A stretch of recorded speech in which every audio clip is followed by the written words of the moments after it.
By the time she got to the doctors, she was already in trouble. She'd lost control of most basic functions, and her motor skills seemed to have been reduced to semi-controlled trembles. Her family thought she might have tuberculosis, a common killer in her day. Her emaciated body was little more than skeleton covered with almost transparent skin. But Miss A, and that's how they talked about her, is recorded in history as having an unusual combination of symptoms. Even though her pulse was low and her breathing was weak, her organs didn't seem to be shutting down. Even her appetite was almost normal. It sure did seem like she was dying, though. And Sir William Gull, the doctor who saw Miss A in 1866, he didn't have the modern tools that we have today. He didn't have an MRI, he didn't have CAT scans, he didn't have the complex blood tests that we have, he didn't have ultrasounds. So instead of experimenting on her blindly, which was a common practice in that day, and it often resulted in a doctor killing his patient, Dr. Gull decided to simply step back and observe. He was intending to dig into Miss A's life and try to identify the real source of this grave condition. And eventually, he was able to positively diagnose her. A new discovery of one of the first psychological diseases that still plagues our culture today, anorexia nervosa. Anorexia is not a result of an outside enemy. It's not a virus or a bacteria or an infectious disease of any kind. No, this disease attacks the body in a very physical, even life-threatening way, even though it only exists in the mind. It's the image that a person has of themselves making a powerful, often deadly impact on their life. A person with anorexia looks in the mirror and is often already thin. They're exceptionally good at losing weight, but their mind has convinced them that their body is never good enough, never thin enough. They always want something their mind convinces them that they do not have. And this is true for you and me. And while anorexia is still an active disease affecting some people today, this idea of wanting whatever we don't have, well, that's also the basis of a disease that's wreaking havoc on us in epidemic proportions. And look, I'm not trying to trivialize anorexia. I am trying to elevate the devastation that our psychological disease, this other one, is having on us. Because we look in the mirror having accumulated the greatest wealth of any people in the history of humanity, and we only see what we do not have. It's just never enough. And that perception that we have of ourselves, well, that produces chronic selfishness. And yet it doesn't have to be that way. In fact, God gave us some mechanisms. He gave us a tool, a single habit with a double blessing. Blessing one from this sacred act is that I become increasingly selfless. And blessing two from this sacred act is that I actually get to be a part of shaping people's lives for the better. The tool that I'm talking about is generosity, giving. And I know this is a trigger for many people. Seriously, I get it, but I'm trying to help you. And you're here right now, so why not give me a few minutes to show you why this matters to you and to people around you and to the world around you? What do you have to lose? I mean, the ultimate decision is still yours, but I think God wants to give you something. So let me invite you to lean in. The Apostle Paul wrote these words. He said, "You will be enriched in every way so that you can be generous on every occasion, and through us, your generosity will result in thanksgiving to God." So like someone who looks in the mirror and sees a picture of something other than reality, you and I, we have to begin by grasping our reality. And here it is. We are rich. You are rich. 9 out of 10 people on the planet would do anything to have what you have. And you might not feel like you've got a lot. but you really do. And you might be one of those people who would say, listen, Brian, you don't understand. I live paycheck to paycheck. And maybe that's true. But that paycheck, however small you think it is many multiples larger than most people on the planet make in months or even years. Why has God blessed you like that? Well, Paul said it. You will be enriched in every way so that you can be generous on every occasion, and through your generosity, the result will be thanksgiving towards God. You will point people towards God. Your richness is supposed to make you generous. And as soon as we get here, as soon as I make a statement like that, and I've made a statement like that many times, there are some folks who start rolling their eyes, wondering when we're going to get to the bottom line. Give it to me, Brian. How much is this going to cost me? How much does it cost to be generous? All due respect, that's the wrong question. And I'd like to take you on a journey to show you why I would say that. To let God show you through the pages of the Bible. And we're going to get the answer that we're looking for, even if it's not necessarily the answer that we want. This story is centered around Judas Iscariot. This is the same guy who would betray Jesus. But before he had completely yielded his heart to the dark side, he was one of the good guys. He was a follower of Jesus, one of the 12 disciples, and he was the treasurer. He was the keeper of the money bag. A treasurer generally wants to grow the treasury, and they generally dislike a shrinking treasury, and they always hate waste, which is why Judas gets all up in arms one day. This is where our story begins. 6 days before the Passover, Jesus came to Bethany, where Lazarus lived, whom Jesus had raised from the dead. Here, a dinner was given in Jesus' honor. Martha served while Lazarus was among those reclining at the table with him. Now, just a quick time out. When you read the Bible, I hope that you read it hoping to catch the drama in it. The Bible is not boring, as some people say, at least not all of it, certainly not this part. John, who records this part of the Bible, he's building the story. He's giving us the place and the time and the characters. So let's review. There's the place. This happens in the town of Bethany. Now, Jesus is headed to Jerusalem. Stay with me now. But it's almost time for the annual Passover festivities. This is this massive feast, the central festival, religious festival in the life of a Jewish person back then and even today. And so many people came every year during this time to Jerusalem, but the problem is there wasn't enough lodging in the city to hold them all. So Bethany, which is the place where Jesus is in this story, is one of those places outside of the city that was designated as sort of an overflow spot so that people would have enough places to stay because there wasn't enough room in Jerusalem. And Jerusalem was a dangerous place for Jesus. He'd made a lot of enemies among the Jewish leadership. There were people there teaching things that were all wrong. And Jesus was brave enough to call them on it. In fact, because of that, they made Jesus an outlaw. And since Jerusalem was like Jewish leadership headquarters, Jesus' presence in Bethany, close to Jerusalem, was very dangerous for him. And so now we have the time frame, it's around the Passover, and we have the place, Bethany, near Jerusalem, and then we have the characters. Jesus, of course, is there, and Lazarus, who was dead but now is alive and well, recovered after 4 days dead in the tomb, all because of Jesus. And Martha's there, that's Lazarus' sister, and she had reprimanded Jesus for taking so long to get there when Lazarus was sick. It was a real throwdown. She pitched a total fit telling Jesus to his face that her brother wouldn't have died if he had just showed up. But that was before. That was before Jesus told them to roll the stone away, and before Jesus called to Lazarus, before he spoke to the dead guy in the tomb, and before Lazarus came walking out. Well, now the family was reunited miraculously.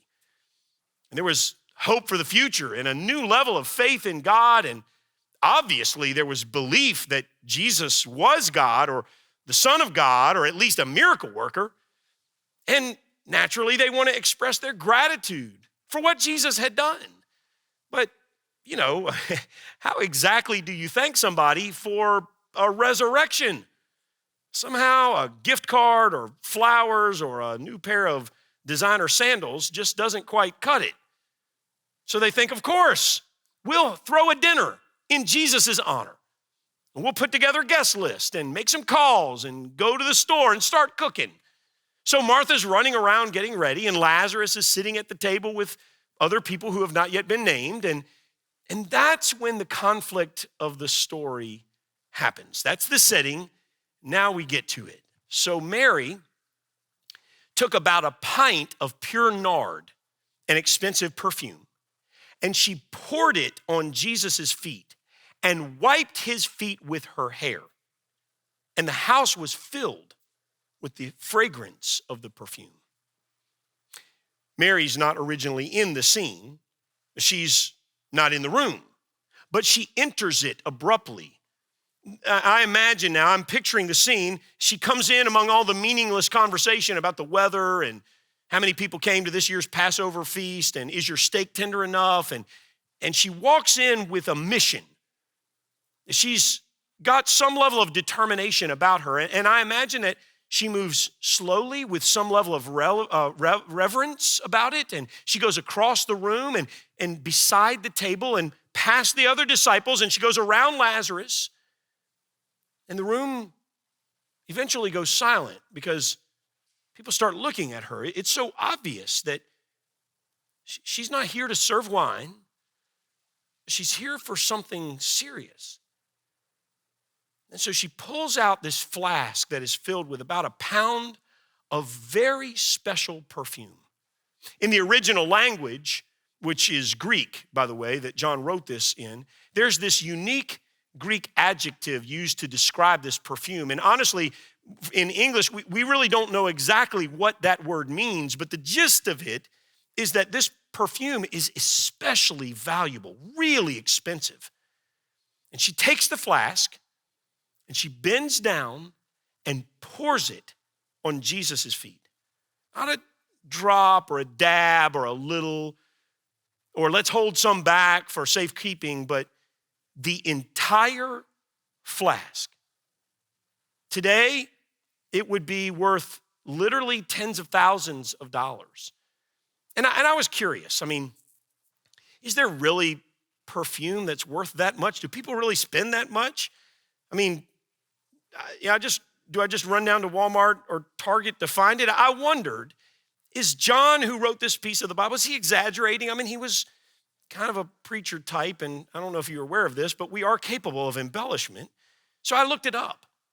And apparently there are perfumes that are crazy expensive, beyond what I would have ever guessed. For example, let me just show you a couple. For example, this is the Flower Bomb by Victor and Rolf. This bottle right here, this is 1.7 ounces, and you can have it for $2,500. Oh, that's not exactly true. You get 10% off of your first purchase. What a bargain. So the net total of this, after you get your lavish discount, is $1,323 per ounce. That's almost the price, the current price of an ounce of gold. And you're going to take this and smear it on your skin. So I thought this was outrageous, but apparently this is sort of the cheap stuff. Let me show you the next one. Here's one. This is Baccarat, and it's got a longer name that I can't possibly pronounce. And are you ready for this? This bottle of perfume is $6,800 an ounce. I can't imagine. People actually buy that stuff. But lest you think you've seen it all, I wanted to show you the most expensive perfume in the world. It's this one right here. It comes in this case that's got diamonds in it and some other fancy stuff. But this is a real bottle of perfume, and it's worth $1.29 million. There's only one of them in the world. Let's assume for a minute that Mary was not a millionaire. Let's assume that she dumped a bottle of flour bomb all over Jesus' feet. Except she wasn't dumping, she was adoring. She didn't come that day to waste it. She came to worship with it. Because all that belonged to her belonged to him. She held nothing back. She knew that lavish giving towards God was sacred as the sacrifice she was making. And you'd think that everybody watching this event and everyone in the room was paying attention to her, you'd think that they would sit back and start quietly reflecting on their own lives and their own level of dedication, but that's not what happened. One of his disciples, Jesus' disciples, Judas Iscariot, who was later to betray Jesus, objected, "Why wasn't this perfume sold and the money given to the poor? It was worth a year's wages." He didn't say this because he cared about the poor, but because he was a thief.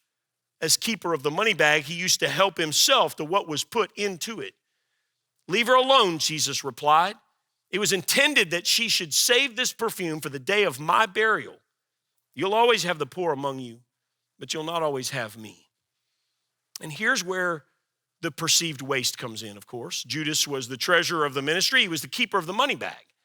He was an accountant type. He was a bean counter. And he had not only an aptitude for bookkeeping, he had somewhat of an obsession with it, so much so that he took some out for himself. Money, it seemed, was good for other people to give and good for him to take. And he saw Mary's action as a waste, not just in spiritual terms, but also in personal terms. Judas was the kind of guy who might give to a cause, or he might give to the poor, or he might give to the church, but he would do it grudgingly, holding it over them out of some morbid sense of obligation, and with the mindset that tended to think that he was bailing God out or really helping God out in some way. And this is where generosity and giving diverge. They're not the same thing. I like the way that Gordon MacDonald put it in his book, Generosity. He said, giving can be done begrudgingly and devoid of love, but true generosity is always initiated by love. As our hearts become molded in God's likeness, we will naturally move toward a life of greater generosity. And this starts to make sense to me now. Judas was already moving his heart farther and farther away from God's, so he was becoming more and more selfish and less generous.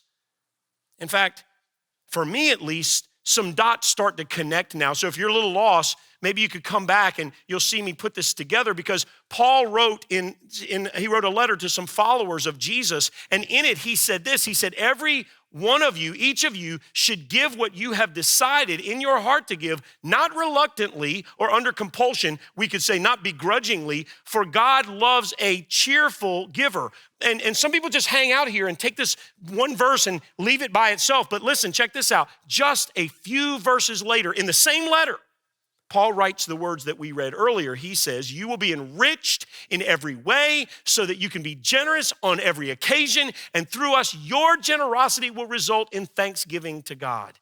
So here it is. God enriches us so that we can be generous, and being generous points people towards God. And for that, we should be thankful that we were given the tools to do it. And if you follow my logic, then a cheerful giver is a generous giver. And that's our struggle, isn't it? At least for me, and I know I'm not the only one.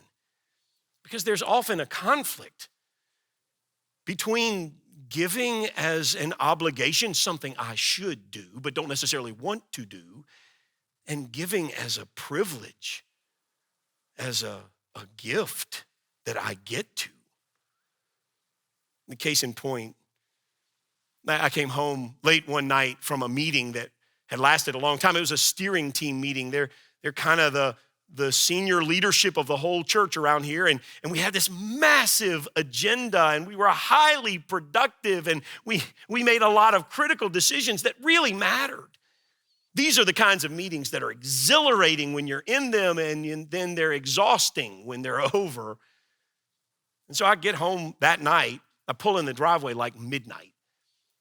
And I was looking forward to crashing in my bed after a little unwinding. So I closed the door slowly to the house because I knew she was asleep. And so my ritual is then I would have a little cereal downstairs, of course, and take my medicine and brush my teeth. Quiet now. You don't want to wake her. I get into the bedroom and I slip into the bed, and my final conscious moment of a highly productive day, and then I made a terribly disturbing discovery. Susan was sleeping on my pillow.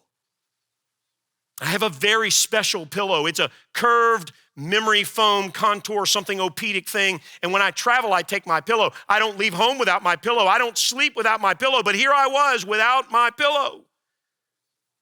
And I thought, doesn't she know? Doesn't she know I need my pillow? Can't she appreciate that I've had a late night? I've had a long day. And why in the world is she using my pillow in the first place? She has her own specialty, contour, pedo, some kind of pillow that's, crazy, molded just for her. She's used it for a long time. And I thought, she wears my t-shirt. She takes my car and returns it with no gas. She takes my tools and doesn't put them back. And I'm good with all that. I've learned to live with it after all these years. I'm a giving kind of husband. But she's just gone a little far now. She has my pillow. But I decide I'm just going to let her have it, I guess. What kind of husband would I be if I yanked the thing out from underneath her sleeping head? No, I'll just make do without it. So I go grab another pillow and I wring the thing and try to see if I can force it into the neck-conforming shape that I'm used to, and it doesn't work, by the way. So I lay on this hard, awful pillow thing, and I move around a lot on purpose, tossing and turning violently. I'm secretly really hoping she wakes up and asks me what's the matter, and then I'll tell her. But there's only silence. All I hear is her peaceful breathing while I'm over here fuming. And that's when the question comes to my mind. And I think to myself, if she knew that the conditions of me letting her keep the pillow, if she knew that I would be grumpy and have a bad attitude, and I would charge her the price of pouting all the next day and telling everybody how awful it was and how great I am that I let her use the pillow, and how awful my life is today because I'm so tired because I let her use the pillow. If she knew that the price for her using my pillow was all that, you know what she'd say? She'd say, take the thing back. I don't want it if that's what I'm going to have to pay for it. This is all going on in my mind. And then in an unusual way, all of a sudden, out of nowhere in this process, I hear the voice of God say to me, this is how I feel when you give grudgingly to me. I hear God say, I want you to be generous. I entrusted you with what you have so that you could be generous, but only if you'll be generous gladly. Only if you'll have the perspective of who really owns it all in the first place. You either give to me with a smile, you either give to me out of gratitude, you either give to me with a sense of the idea that you're privileged just to be able to give. Either give like that or don't give at all. Because after all, when Jesus gave his life for me, he did it lovingly, he did it willingly. Now back to our story now. When I examine Mary and I think about how she gave that day, I see something else. Because Judas, he saw giving as an extravagant waste, but Mary saw lavish giving as the sincerest form of worship and devotion. It was an honor for her to give to God. It was a sign of honor in those days to anoint a person's head. In a famous psalm you might have heard, part of it says, you anoint my head with oil. But Mary, she would not look so high as to the head of Jesus. She saw herself as so low and him as so exalted that she would never think of being able to confer honor on him that way. So instead of anointing his head, she anoints his feet. And then in the most humble way, she wipes his feet with her hair. She just wanted to worship Jesus with all that she had. That oil was possibly her retirement, a year's wages, maybe a lot more. It was her safety net. And I'm not suggesting that you call HR this week and liquidate your 401k. I've not done that. And unless God speaks to me clearly and tells me to, I'm not planning on it. But Mary wanted to be sure that she held nothing back from him. Judas, he wanted to put an upper limit, a low ceiling on his generosity, which wasn't generosity at all. But there was no limit for Mary. She belonged to him. Therefore, everything she had belonged to him too.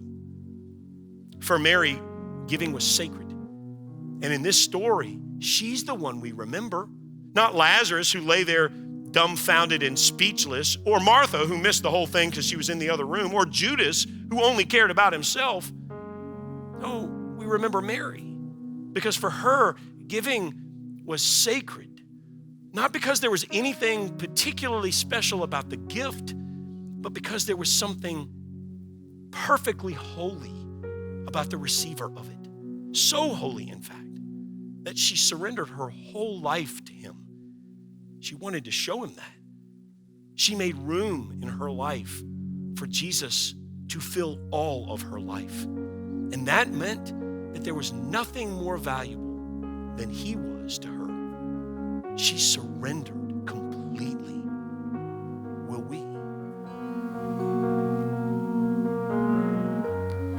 Here is where I lay it down, every burden, every round. This is my surrender.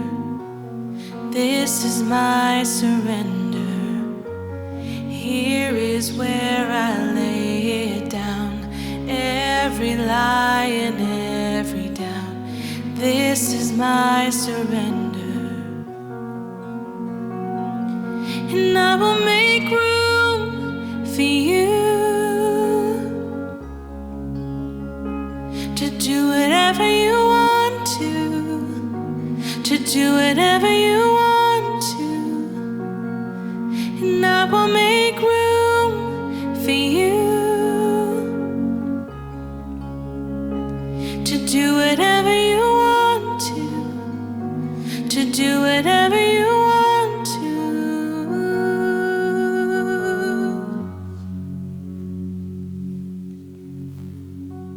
When we understand who he is relative to who we are, making room is easy. We don't look at our lives and offer God some of it or even most of it. Instead, we believe and we trust that God is powerful enough to provide for us in every way. And we stand on sacred ground when we put our entire lives at his feet, like Mary, pouring out her oil, trusting him completely. We don't often think about the fact that we're on sacred ground when we give.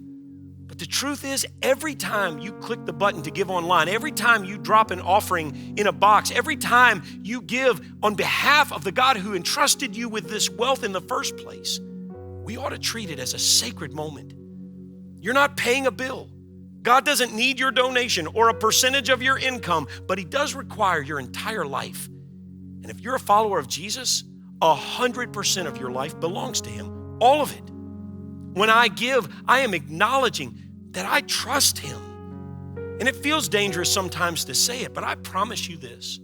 When we step up, when we make a complete commitment of your life to God, including trusting him with your finances and including generous giving, you'll experience his presence in your life in a way you simply cannot by holding tightly to your money. So make room. Surrender. Because his way is better. His way makes room for lavish generosity that makes us more selfless, makes the world better, and points people all around us towards God.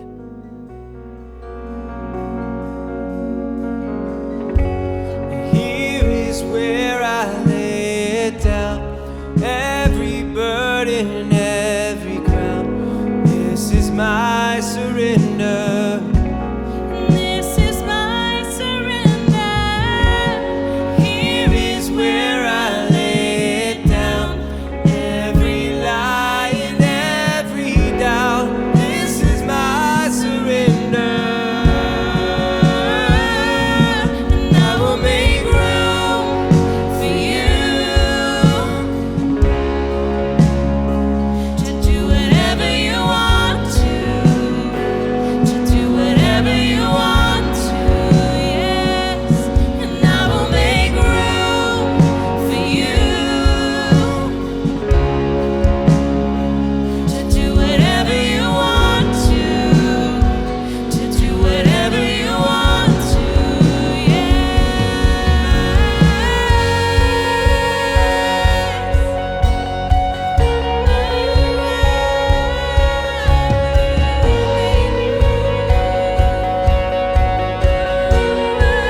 His way is better. We can make room for Him right now and experience His presence in a powerful way.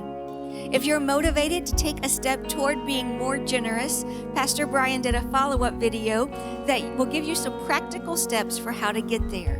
Be sure to check out that video and the study guide that goes with it.